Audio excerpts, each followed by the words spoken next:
نحمده ونصلي على رسوله الكريم أما بعد فأعوذ بالله من الشيطان الرجيم بسم الله الرحمن الرحيم ربي يسر ولا تعسر وتمم بالخير وبك نستعين السلام علیکم ورحمۃ اللہ وبرکاتہ۔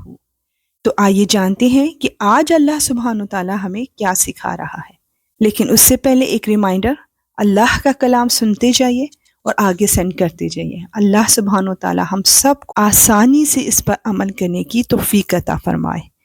سورہ عنکبوت کی آیت 56 to 60 میں ایمانداروں کے لیے خصوصی حکم دیا جا رہا ہے۔ آئیے جانتے ہیں کہ وہ کیا ہے۔ اے میرے بندو جو ایمان لا چکے ہو، یقین جانو میری زمین بہت وسیع ہے، لہٰذا خالص میری عبادت کرو۔ ہر متنفس کو موت کا ذائقہ چکھنا ہے، پھر ہماری ہی طرف تم سب کو واپس لایا جائے گا۔ اور جو لوگ ایمان لائے ہیں اور انہوں نے نیک عمل کیے ہیں، ان کو ہم ضرور جنت کے ایسے بالا خانوں میں آباد کریں گے جن کے نیچے نہریں بہتی ہوں گی، جہاں وہ ہمیشہ ہمیشہ رہیں گے۔ بہترین اجر ہے ان عمل کرنے والوں کا۔ سبحان اللہ۔ جنہوں نے صبر سے کام لیا اور جو اپنے پروردگار پر بھروسہ کرتے ہیں۔ اور کتنے جانور ہیں جو اپنا رزق اٹھائے نہیں پھرتے، اللہ انہیں بھی رزق دیتا ہے اور تمہیں بھی، اور وہی ہے جو ہر بات سنتا، ہر چیز جانتا ہے۔ ان آیات میں ایمانداروں کو ہجرت کا حکم دیا گیا ہے تاکہ جنت کے مستحق بن سکیں۔ سبحان اللہ۔ آیت 61 to 63 میں حق واضح کرنے والے 2 سوالات کے متعلق بتایا جا رہا ہے۔ اور اگر تم ان سے پوچھو کہ کون ہے جس نے آسمانوں اور زمین کو پیدا کیا اور سورج اور چاند کو کام پر لگایا، تو وہ ضرور یہ کہیں گے کہ اللہ۔ پھر آخر یہ لوگ کہاں سے اوندھے چل پڑتے ہیں؟ اللہ اپنے بندوں میں سے جس کے لیے چاہتا ہے رزق میں کشادگی کر دیتا ہے اور جس کے لیے چاہتا ہے تنگی کر دیتا ہے۔ یقیناً اللہ ہر چیز کا مکمل علم رکھتا ہے۔ اور اگر تم ان سے پوچھو کہ کون ہے جس نے آسمان سے پانی برسایا، پھر اس کے ذریعے زمین کے مردہ ہونے کے بعد اسے زندگی بخشی، تو وہ ضرور یہ کہیں گے کہ اللہ۔ کہو الحمدللہ، لیکن ان میں سے اکثر لوگ عقل سے کام نہیں لیتے۔ بے شک یا رب العالمین تو ہی مسبب الاسباب ہے۔ آئیے آیت 64 میں جانتے ہیں کہ دنیا کی زندگی کیا ہے، اور یہ دنیاوی زندگی کھیل کود کے سوا کچھ بھی نہیں، اور حقیقت یہ ہے کہ دار آخرت ہی اصل زندگی ہے، اگر یہ لوگ جانتے ہوتے۔ بے شک یا رب العالمین، بے شک یا رب العالمین، حقیقی زندگی کا آغاز تو مرنے کے بعد ہوتا ہے۔ نیکسٹ 2 آیات میں اللہ تعالیٰ کا کرم اور بندوں کے ظلم کو بیان کیا جا رہا ہے۔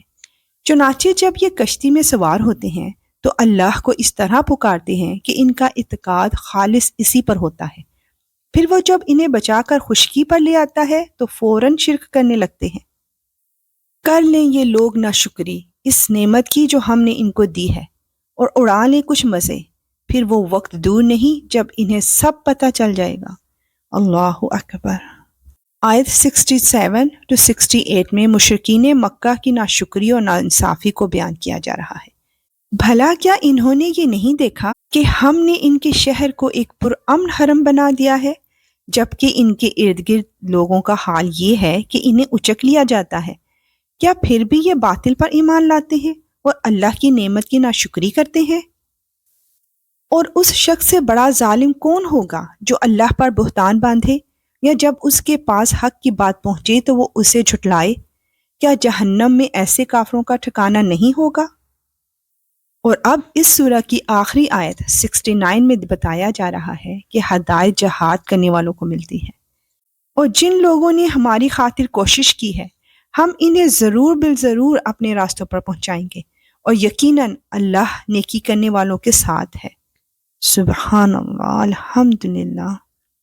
اے اللہ، اس کتاب قرآن پاک میں سے ہماری زبانیں جو پڑھتی ہیں، اس میں ہمیں تفکر، تدبر اور اس کی سمجھ عطا فرما، اور اس کے معنوں اور عجائبات کی پہچان کروا، اور جب تک ہم زندہ رہیں اس کے مطابق عمل کریں۔ بے شک تو ہر چیز پر قدرت رکھنے والا ہے۔ آمین۔ انشاءاللہ ملیں گے نیکسٹ سورہ روم کی آیات کے ساتھ۔